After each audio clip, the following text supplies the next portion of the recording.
ஆந்திராவுக்கும் பீகாருக்கும் பல லட்சம் கோடியை ஒதுக்கிய மோடி அரசு தமிழ்நாட்டு மக்களுக்கு எந்த விதத்திலும் எந்த நிதியையும் ஒதுக்கவில்லை.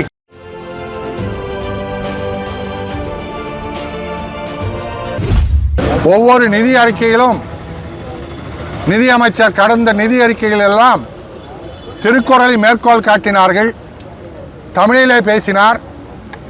ஆனால் இந்த நிதிநிலை அறிக்கையில் திருக்குறளையும் புறக்கணித்து திருவள்ளுவரையும் புறக்கணித்து இன்றைக்கு அந்த நிதிநிலை அறிக்கை நிறைவேற்றப்பட்டிருக்கின்றது.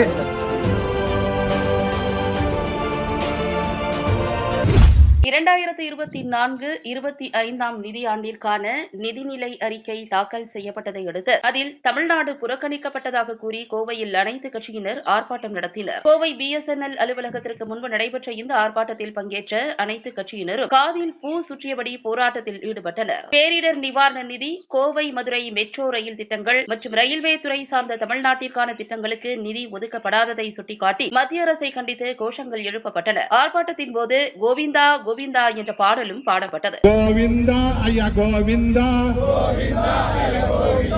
கோவிந்தா ஐயா கோவிந்தா,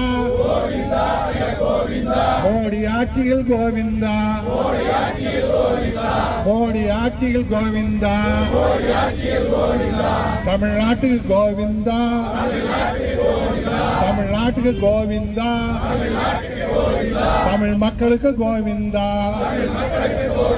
தந்தை பெரியார் திராவிடர் கழகத்தின் பொதுச் செயலாளர் ராமகிருஷ்ணன் செய்தியாளர்களிடம் பேசுகையில், ஒன்றிய அரசின் நிதிநிலை அறிக்கை நேற்றைய தினம் பாராளுமன்றத்தில் நிறைவேற்றப்பட்டது. நிறைவேற்றப்பட்ட நிதிநிலை அறிக்கையில் தமிழ்நாட்டுக்கான தமிழக முதல்வர் கேட்டிருந்த எந்த கோரிக்கையும் நிறைவேற்றப்படவில்லை.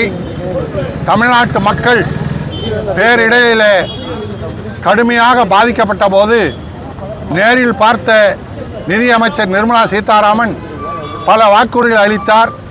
ஆனால் நிதிநிலை அறிக்கையில் நிவாரண நிதி எதுவுமே அறிவிக்கப்படவில்லை.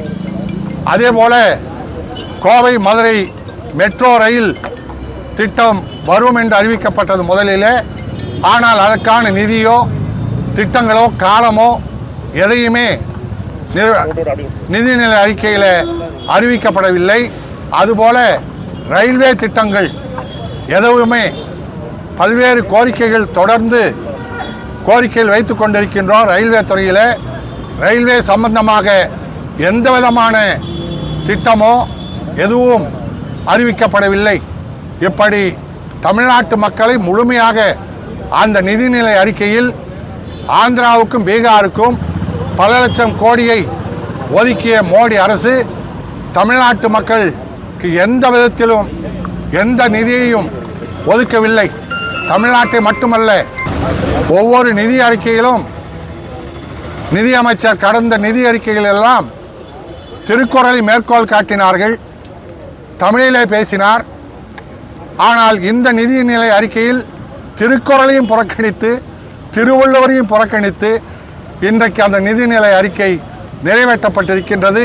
இப்படி தமிழ்நாட்டு மக்கள் முழுமையாக பிஜேபி ஆட்சியில் ஒதுக்கப்பட்டிருக்கின்றார்கள்.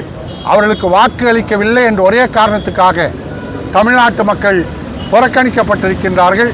ஆனால் தமிழ்நாட்டு மக்கள் இந்திய ஒன்றியத்துக்கு வரியாக ஜிஎஸ்டியாக வருமான வரியில் பல்வேறு வகையில் இந்தியாவில் 2வது மாநிலமாக வரிகளை செலுத்தி கொண்டிருக்கின்றோம். ஆனால் வரி செலுத்துகிற மக்களுக்கு பிஜேபி மோடி அரசு மாற்றாந்தாய் மனப்பான்மையோடு நடந்து கொண்டிருக்கின்றது.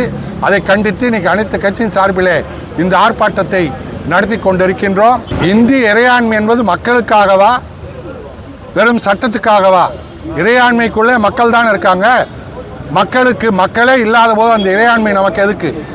நம்மை மதிக்காத அரசு, நாம் மதிக்காத ஒன்றிய அரசு, நாம் எந்த திட்டத்தையும் மக்களுக்கு தமிழ்நாட்டு மக்கள் கொண்டு வராத மத்திய அரசு, அவர்களே தமிழ்நாடு வேண்டாம் என்று ஒதுக்குகின்ற போது நாம் இறையாண்மையை பற்றி கவலைப்பட வேண்டிய அவசியம் இல்லை.